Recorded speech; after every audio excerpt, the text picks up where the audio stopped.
Hello everyone and welcome back to IMO Reviews. Today we are discussing a very special movie that I checked out for the first time last night.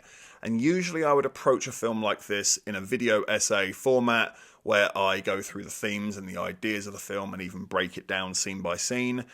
But with my subscriber base and being a foreign movie that's over 20 years old, I don't know how many people have seen this movie. I only checked it out for the first time myself last night, and I would like to encourage you all to check it out. So I'm going to do this as a normal review, and I'm going to try my best to keep this spoiler free. But nonetheless, let's discuss Claire Denis' masterpiece, Beau Travail. Beau Travail tells the story of Sergeant Galou, a former lieutenant in the French Foreign Legionnaires who reminisces on his time training the recruits in Djibouti, Africa, now that he's back home in Marseille. This film hit me like a wave in its ability to be so raw and under the skin of life itself. Claire Denis taps into that animalistic nature of humanity with such ease. It really is something to behold. And she presents it in such a clever manner, of the same way our characters present themselves.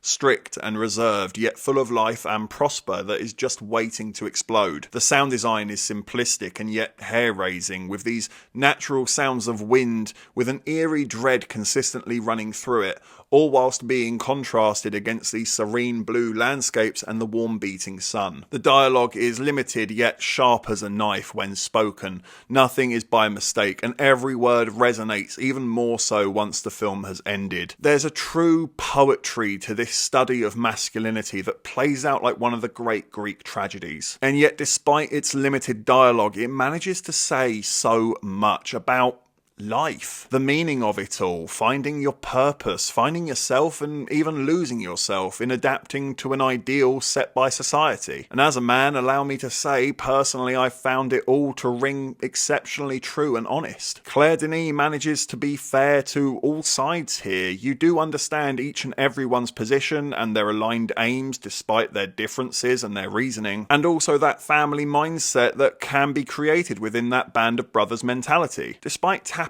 into the ideas of masculinity, it is played so calmly and beautifully. The routine, the repetition, and its importance of small details. Claire Denis almost admires the male form here, presenting it as durable and hard-working, yet doing so in a near balletic fashion. It isn't about the grunting or the size of the muscles, it's about what it can go through, what it will go through, and why. And she's even smart enough to contrast it to that of the women, who are predominantly seen to be dancing in the movie, enjoying themselves, sometimes even hoping to catch the eye of these quite repressed men. It's a mindset against nature and the animals that we truly are.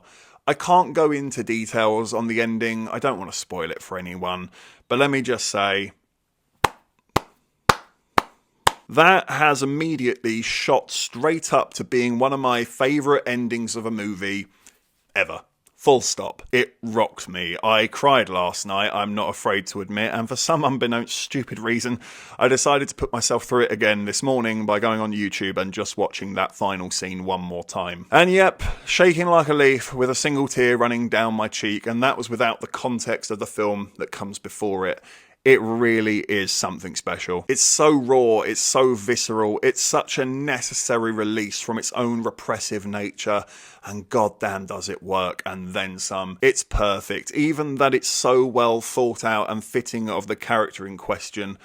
This movie is special, guys. I'm serious. This rocked my world and is easily a new personal favourite of mine. This is 100% knocking on the door of my top 5 favourite movies of all time. And if you haven't guessed already, Beau Travail gets an 11 out of 10 and becomes the latest inductee into the IMO Hall of Fame.